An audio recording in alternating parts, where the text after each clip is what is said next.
Je voudrais revenir, avant de terminer, sur une des figures du mal qui revient, sans qu'elle soit d'ailleurs parfaitement citée, celle d'Emmanuel Macron.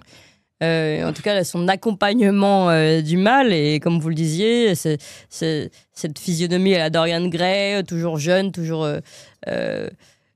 En fait, c'est G.I. Joe et Ken de Barbie.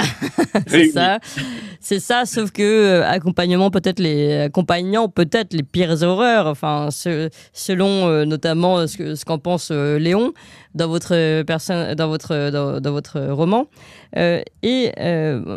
Emmanuel Macron, je vais vous donner un exemple, a accompagné quelque chose dernièrement, c'est la fameuse accompagner et pousser, la fameuse cérémonie des JO, où là, on a eu quand même une illustration assez claire. On voit ici l'image du cavalier de l'Apocalypse. Mais vous parlez d'Emmanuel Macron là de manière bien, bien clémente, parce qu'en fait, il s'agit de Brigitte. Emmanuel Macron n'a pas créé tout ce décorum, c'est Brigitte, c'est uniquement elle. Et vous en avez la preuve dans le mémoire qu'elle a adressé à Candace Owens, ou plutôt aux avocats de Candace Owens.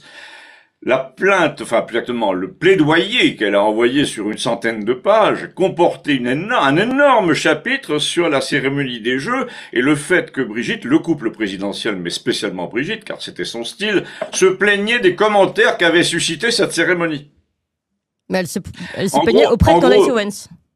Auprès de Candace Owens, c'était pour tous les gens qui ont lu un peu le dossier, on voit que la place accordée à cette cérémonie des Jeux dans une plainte relative au sexe de Madame, ce thème de la cérémonie des Jeux est intervenu de manière spontanée dans le débat. Et ça a fait l'objet de 20 pages pas 20 pages, disons 4 ou 5, dans le mémoire qui a été renvoyé en défense du couple aux avocats américains.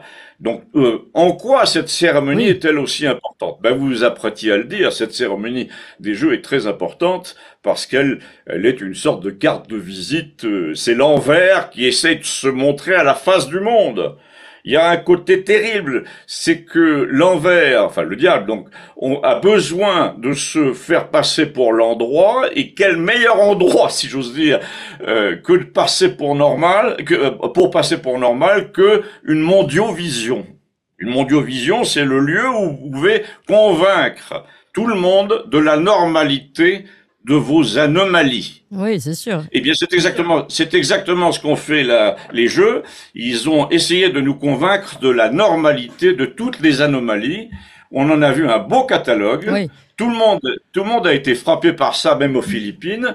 Et voilà. Et apparemment, le rappeler est devenu un péché.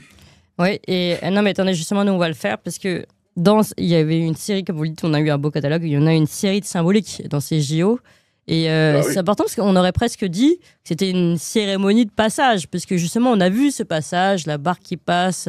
Il y a déjà le cheval de l'Apocalypse qui, honnêtement, physiquement, c'était vraiment une très belle animation, sauf qu'elle avait une signification lugubre. On l'a vu, oui. C'est une signification complètement lugubre. Le fameux geste, on nous dit tu as rêvé. Le fameux geste du type quand il se penche sur la petite fille, mais on croit rêver là. Oui. C'est une honte. Une honte. Enfin, et la cérémonie sur la barque est censée faire la transition d'un monde à l'autre, donc évidemment on voit bien. Absolument. Ça c'est un vieux thème, c'est le nautonnier, la charon là, qui vous emmène sur le fleuve des enfers pour vous faire aborder les rivages de l'au-delà. Mais il y avait effectivement, alors c'est là qu'on me dit, ah mais dans votre livre vous êtes un peu ésotérique. Désolé, mais nous sommes entourés d'ésotérisme, vous venez de le souligner. Oui. La cérémonie des Jeux est parfaitement ésotérique. L'histoire des vitraux de Notre-Dame, pourquoi est-ce qu'elle fait un caca nerveux à propos des vitraux de Notre-Dame qui n'ont pas besoin d'être remplacés? Pourquoi elle veut les remplacer? Parce qu'elle veut y planter un drapeau. Et je vous rappelle que la fille...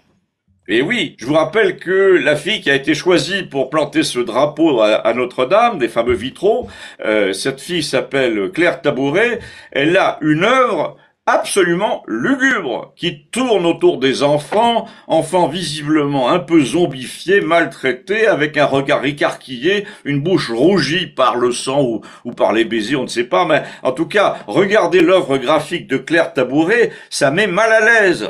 Oui. Et votre livre, justement, est le rappel de tous ces malaises que nous vivons depuis un moment, et vous les liez ensemble dans cette approche un peu comment dire, romanisée. Bon. Oui.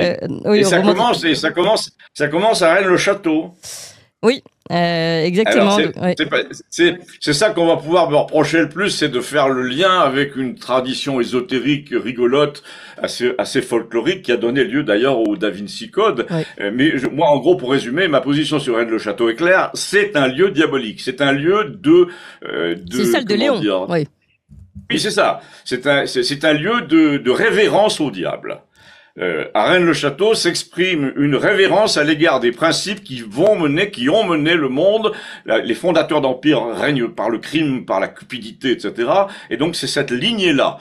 Et on voit bien qu'elle atterrit aujourd'hui. Cette lignée qui règne par le crime, la cupidité et l'ésotérisme bas, l'ésotérisme du sacrifice initiatique, on est en plein dedans. Et donc dans le livre, je montre que le monde christique, le monde de ceux qui ont pris, qui ont leur tente plantée dans l'au-delà pour veiller sur l'humanité, ce monde-là existe.